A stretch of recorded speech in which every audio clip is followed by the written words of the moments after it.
Hey guys, welcome to Strange and Mysterious. Today, we're diving deep into the chilling case of the Hinterkaifeck Murders, a gruesome and unsolved crime that unfolded on the evening of March 31st, 1922, in the secluded village of Hinterkaifeck, Bavaria, Germany.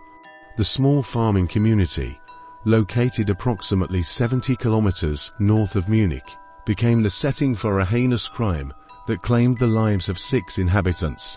Andreas Gruber, a 63-year-old farmer, his wife Chiselia, 72, their widowed daughter Victoria Gabriel, 35, Victoria's children Chiselia, 7, and Joseph, 2, and the maid Maria Baumgartner, 44, were brutally murdered with a mattock, a tool typically used for agricultural purposes, but turned into an instrument of horror on that fateful night.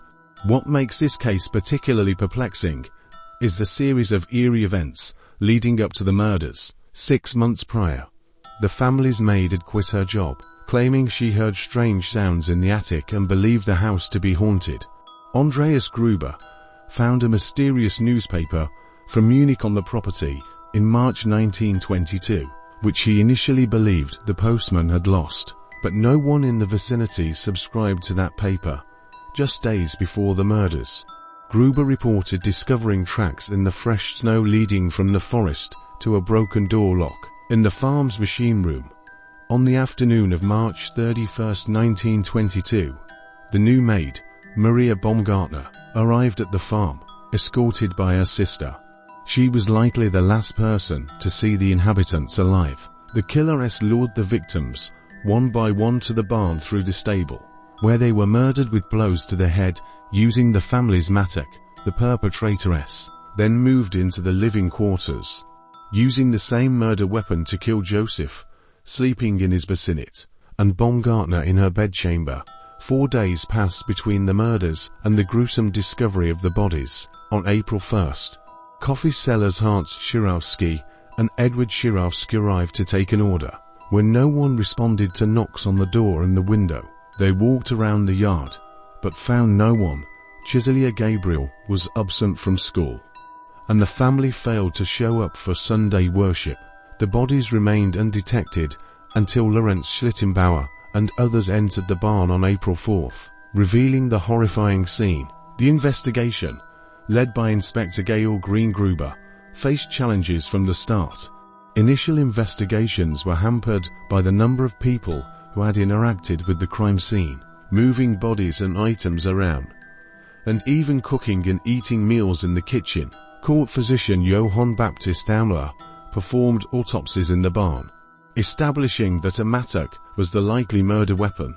Although the weapon itself was not found at the scene, the skulls of the victims were removed and sent to Munich for a further examination. The lack of a clear motive added to the complexity of the case. Initially suspecting robbery, the police interrogated traveling craftsmen, vagrants, and inhabitants from surrounding villages. However, this theory was abandoned when a large amount of money was found in the house. It became evident that the perpetratoress had remained at the farm for several days, feeding the cattle, consuming the entire supply of bread from the kitchen, and even cutting meat from the pantry. Several suspects emerged over the years, each bringing its own layer of complexity to the investigation.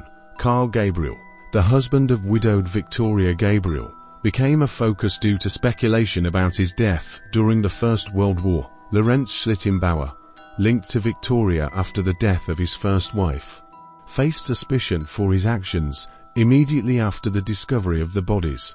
The Gump brothers, Adolf and Anton, were listed as suspects early on, with Anton remanded to police custody in 1951, based on his sister's deathbed claim. The investigation further expanded with suspects like Karl S. and Andreas S. Peter Weber, the Bickler brothers, Georg Siegel, the Thaler brothers, and even a German migrant named Paul Müller. Each suspect brought its own set of circumstances, alibis, and motives, adding layers of complexity to an already convoluted puzzle that continues to baffle investigators and true crime enthusiasts alike. The Hinterkaifeck Murders remain one of the most chilling and mysterious unsolved crimes in German history. The legacy of this tragedy endures, captivating the imagination with its enigmatic details, inconsistencies, and the haunting question of who was responsible for the brutal deaths that occurred in that secluded Bavarian farmhouse. Thank you for joining us on this detailed exploration of the Hinterkaifeck murders. Like and subscribe.